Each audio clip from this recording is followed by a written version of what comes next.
Hey everybody, it's your buddy Beard Grizzly, and I've been mulling this one over for a long while now.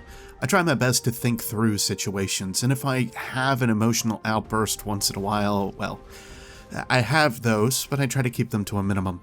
I'm also not going to say that I'm perfect, nor would I hold the same standard for any of you, or any of those that create products that I consume. But I would hope that we would all have a clear understanding of what is good for the individual is oftentimes good for the group, or should be.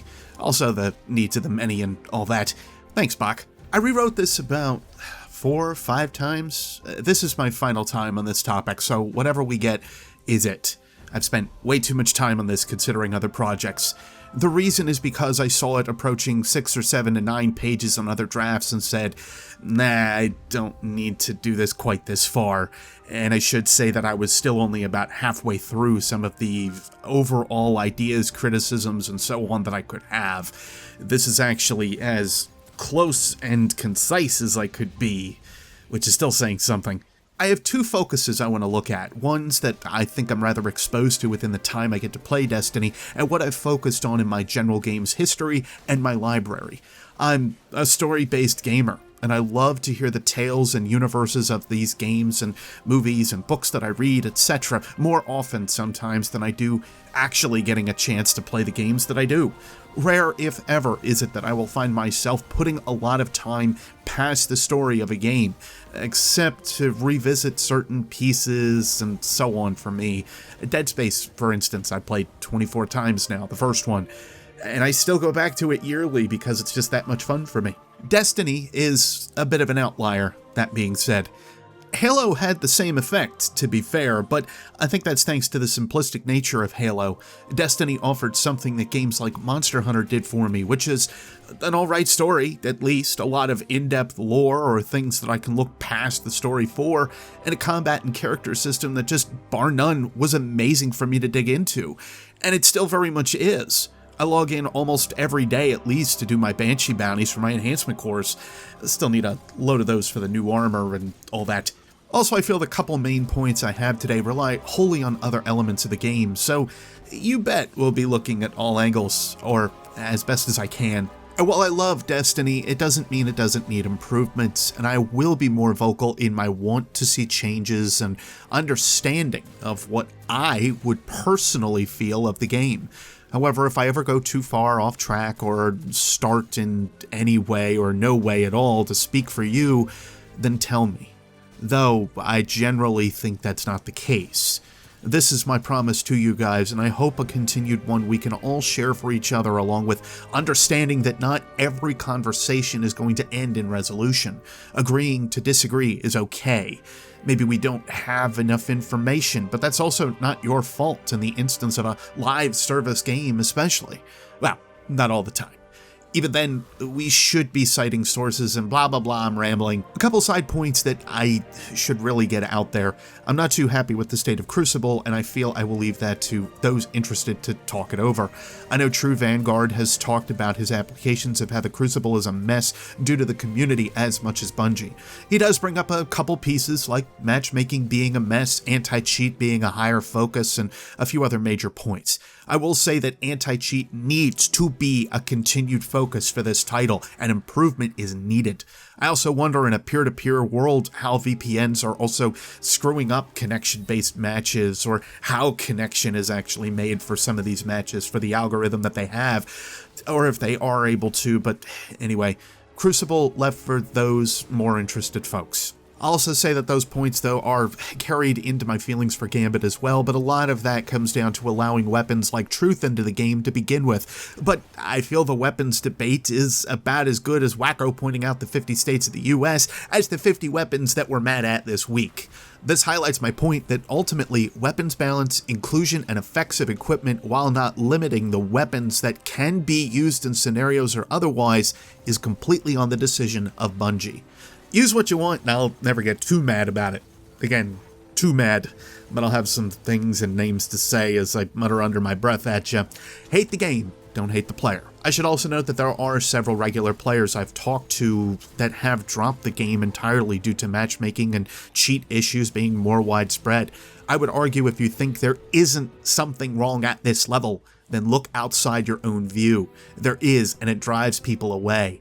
I think we all want to see the game grow, not fall. And ultimately, having casual players even to play once a week or so is very important to this game's title. Period. Done. Moving on. Story is a thing that worries me as we pass through time with Destiny.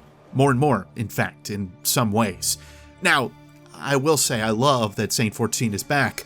I've called out a few plot holes that the writers have squashed pretty well, and I'm happy they did. I have no issues with that and no true issues with how they're handled.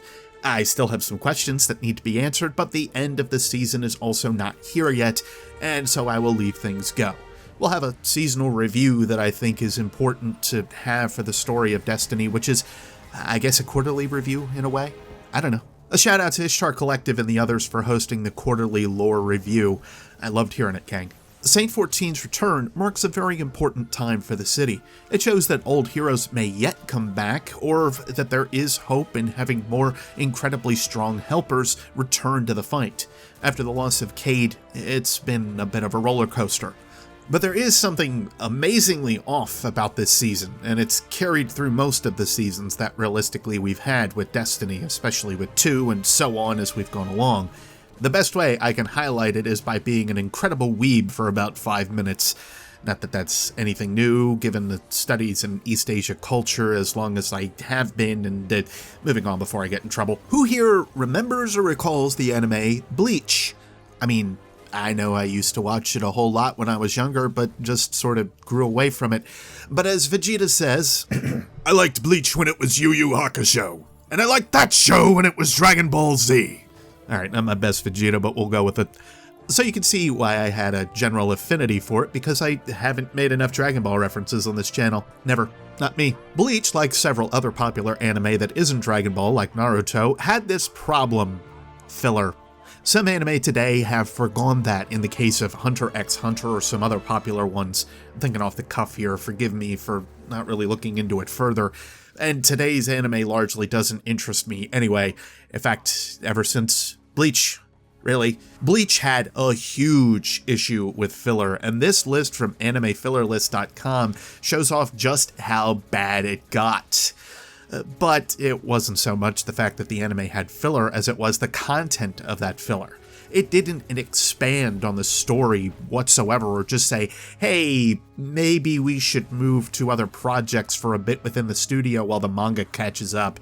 No, it just went on a tangent. If I remember properly, there was a time where Bleach just went off on a crazy end with its filler. Without a lot of warning, it put the main characters from the previous episodes, who were involved in a rather major battle, I might add, into a normal high school-esque environment. This was all because the fight wasn't done being written, and they needed to cut to something else for a little while. Now, I get it from one side. There's no way you can drag the episodes of a battle so long as to wait for the manga to only catch up, but to restart production. But you take no real move to explain what the heck just happened and suddenly normal day-to-day life in the life of Bleach? That's just weird, man. Also, yes, I understand the obvious, I'm going to blow up this planet and it'll take 5 minutes to happen, which translates to 10 episodes, you filthy Saiyan jokes that can be made. This was much, much worse even than that. That's the same general predicament we find ourselves in with Destiny right now. Think back on what Shadowkeep showcased for us. We had this big pyramid that's just unearthed on the moon. We also have these nightmares that are also not contained to the moon, as we can see and find evidence outside, even on Earth in certain spots. I mean, I should be saying even on Nessus, which should give you an idea of how far the reach goes for these nightmares, but I say on Earth because Traveler and City, and yeah, my suspension of disbelief can only go so far here, Bungie. Season of the Undying had some direct correlations with Shadowkeep, and it made a bit of sense. We got most of that sense from the lore book entitled Aspect, but it could have been summed up in a few lines with, the Vex here are worshipping the darkness like they did the last time we blew up the heart of the Black Garden. But you know, that's just me. I mean, we returned to the Black Garden how many times during Season of the Undying? It was only the seasonal event. Certainly made more sense killing the Undying Mind 80 times over than it does killing the same Scion over and over in the Sundial. I'll give Season of the Undying that, at least, even with the shift in the scions that happen more often through the season. But what does the Season of Dawn have to do with the pyramid ship? At all. What does the sundial have to do with any of it? At all. This is not to say that the story points being made within the season aren't neat and fun. They are, but the evolution of this living world that you are trying to place for me is no different than what we had with previous seasons. There are some tie-ins to Season of the Forge and Forsaken that we'll get into soon, or ones that at least that I see, but the evolution of the Forge to Joker's Wild made no sense. The evolution from Joker's Wild to Callus and the Menagerie, well, minus the possibilities of the 9 as loose threads, literally, also made no sense. I also understand that you weren't going with the evolutionary idea back then, but it's to highlight nothing's really changed. And now, here I am again looking at a season that has not much to do with the previous, minus some very loose threads. You killed the undying mind, caused this blackness to happen in the vision that I saw, says Osiris, and the one remembering the web lore. I'm sorry, but this has been something on our plate for quite some time now. It's just that a possibility in time that Osiris viewed leads him from convergence being the only possibility to now seeing the pyramid ship in place of the traveler and darkness sweeping over us all. And as with any time possibility, as we also see with the lore entry from Chill of Winter, the Sparrow from 3 years ago, any possibility can be mapped out by those with visions of time and so on.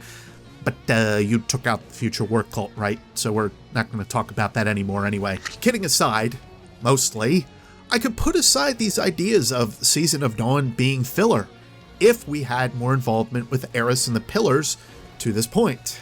We're just going to not try to get back inside at all. We're going to leave one Guardian to look into and research the effects of the pyramid ship on our system, and the only link to us returning is weekly quests? That's weak. Incredibly weak. To be completely fair, we have not seen the end of this season again, and there may be something else that happens, but for 3 months we are devoid of a need to return to Luna and Eris Morn for story-related reasons. It also wouldn't be so bad if there was any lore that pertained to the ship, but there is none that I've been able to find. It's like we're in a hold position in the Sol system, a filler state, and we have to get Saint 14 and his pigeons back in order before we can care to revisit the pyramid ship.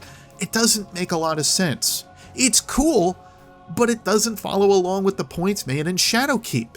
That's all I'm saying, especially when you're the ones telling me that there's an evolving story. Heck, I'll bring this up. Saint 14 was one of the ones that called what the darkness possibly was back in a very old grimoire card.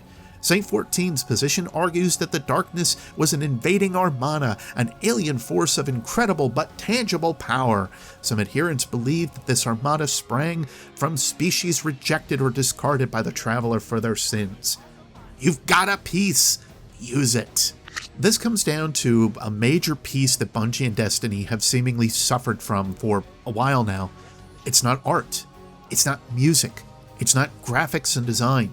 It's not story per the overalls and the feels of the universe, because I will argue tooth and nail that Destiny has a very cool universe. It's not world building. It's direction.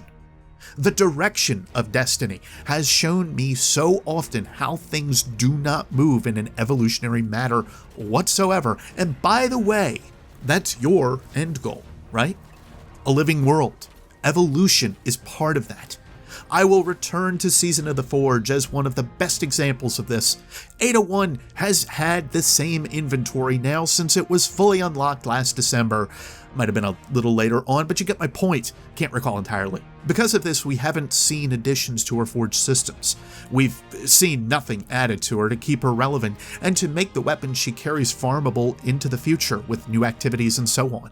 Now, the weapons she had from last year, I'm sure some veterans already have weaponry that they're happy with already. In many ways, what you've done with the obelisks is a bit of an evolution of that system. But here comes the issue with the direction you've chosen to give us with this vendor system. Redundancy. You create that redundancy that you've spoken of so often. You create the systems that you then find you need to pull away because the game is too big and we don't want to monopolize people's hard drive space on consoles. Then perhaps your issue is foresight, when you have a vendor that already has this system in effect. Your limitation to it being a weekly system is also your choice, especially with the additional Forge weapons that we can farm. The one from Dreaming City, the one in Gambit, the one in Crucible, they're just nice little extra rewards that we can get from Ada, but you limited that system by your choosing. The same goes with the Menagerie's Chalice system. It too is no different from the Obelisk, and you farm for the weapon that you want. You set the Chalice runes and you go. The only difference is now, instead of lacing it into one activity, you can perform whatever might be to your liking with random rolls of the Obelisk.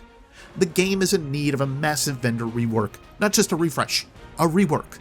2 years ago or less, the factions had a working panel for being a vendor. There is no reason in a looter shooter they should not be active at all times. Even if it's year one weapons given random rolls, I don't see the issue here. I don't see why this couldn't be considered.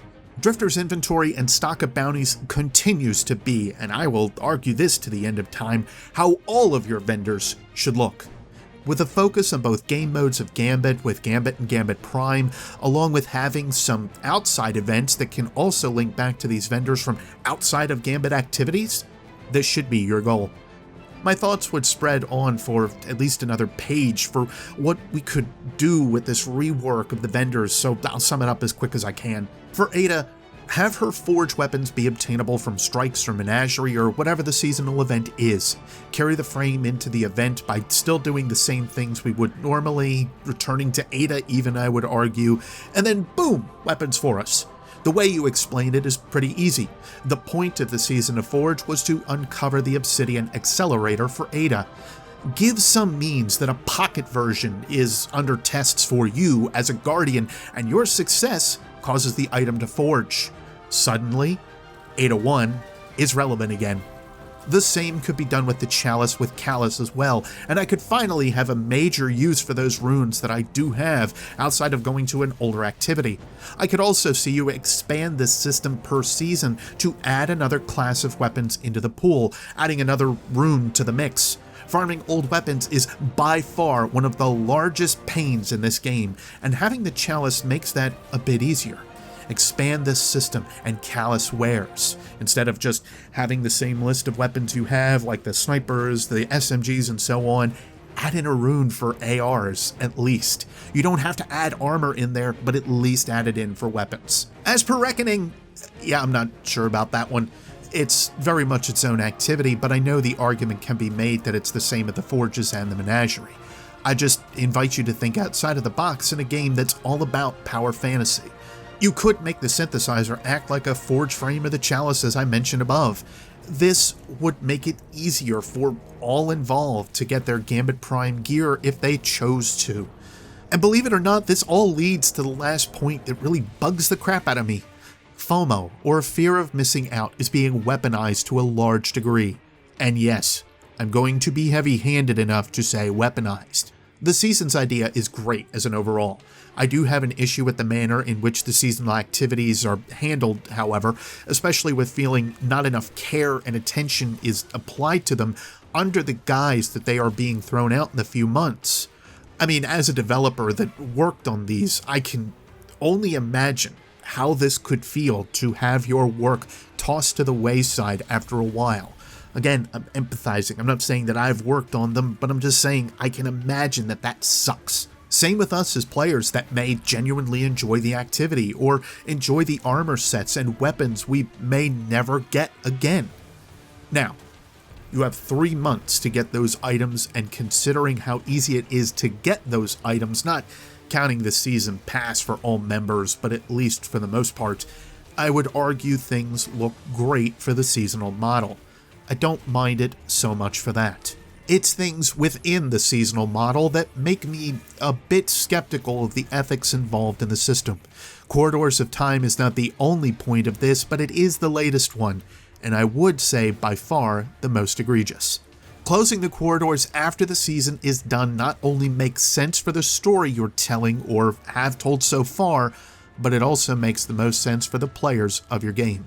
Give them the time to experience this event over the course of the season that is already limited within this limited function game. The idea of you had to be there to see it moments was a fantastic idea for emblems and so on, especially with fun bugs like the Promethean lens and the time of the Lord of Wolves. Now you're actively creating those moments, and it's simply not fun. The haphazard nature of those moments made them fun. And Corridors of Time is not the same as a Promethean lens or Lord of Wolves bug. Ask yourself that question at the end of the day, Bungie. Is this good for our players overall? Does it respect their time? Does it respect a vast majority of our players' playstyles and lifestyles? Are we considering all the avenues of the player base, or as many as possible? And most importantly, is it fun? Just to continue down this line of this heavy-handed ideas, I would say the Corridors piece has made a mockery of the time that the community put in to solve it. It also puts a mockery to the player's time that could be moving homes, taking care of medical or other issues, watching over family in hard times, so on. We all have items in our lives that are and should be more important than this game. It shouldn't cause us to have to fight to enjoy our time in your already limited time scale you've offered us. From my perspective, that's not even close to empathetic of others. And to those that have told me, yeah, but doesn't mean that the general population of Destiny goes to Twitter or YouTube to figure this stuff out, then I would say that's exactly what the in-game message system is for, to end up opening up this possibility to say, hey, check this out at least this one time if you really want this weapon called Bastion. If not, it's going to be locked to you for the season, but we do think it is worthwhile for you to check it. That's not so hard, I think. And as another point of direction that could probably help you in the long run, stop putting so much on the roadmap. Point blank. By you showcasing when Bastion comes out, you could have avoided all of the problems behind this all, frankly. You could have had the Corridors of Time open up for a little bit of time, nobody would have been the wiser, you could have kept them open for the whole season to obtain the item, whatever. It's all linked to the same season. So in that respect, stop putting everything on the roadmap. By telling me exactly when I get something, you're causing these problems. Largely, I would argue it would be much better to just tell me I'm getting 3 exotic weapons, 3 pieces of armor, whatever, throughout the entire season and be done with it. I'd even say it would be okay to let me know about the revolving nature of everything that's happening with the seasonal event, but leave other stuff off of it. There's no reason for it at all. I still have the value prospect told to me. I'm still getting these weapons spread out over the course of the season, right? It's not like I know what the weapons do to begin with, so, telling me about them in just a way of, I've got 3 of them that are coming to you and that's it, doesn't make any difference if I looked at Bastion and thought that it was a freaking auto rifle instead of it actually being a kinetic fusion rifle. It makes 0 difference. Outbreak Perfected and Whisper of the Worm were exciting weapons because they weren't on any roadmap at all. They just showed up and there they were. That's pretty awesome if you ask me. If you have it within a season, open it for the season. Close it after the season is done. That's all I'm saying if this is going to be your way of things from now on. Point over. Okay, not as concise as I would have liked, but I think that's where I'm going to leave things. I'm going to probably get this edited and go back to playing the game, which I want to highlight. None of this is because I want to see the game die or that I don't necessarily enjoy it. I just want to see it do better in avenues that I find far too obvious with other titles in the past that I have played. For how much time and energy I put into the title, I would hope Bungie views this situation as the same. I mean, I can always close my wallet. It's that simple. If you'd like to be part of further discussions down the line, then don't forget to hit the subscribe button along with the rest to tell me what you've thought of this piece. I appreciate you staying to the end, especially for this long talk. To all of you, no matter when or where you are, I'll see you next space time. Take care.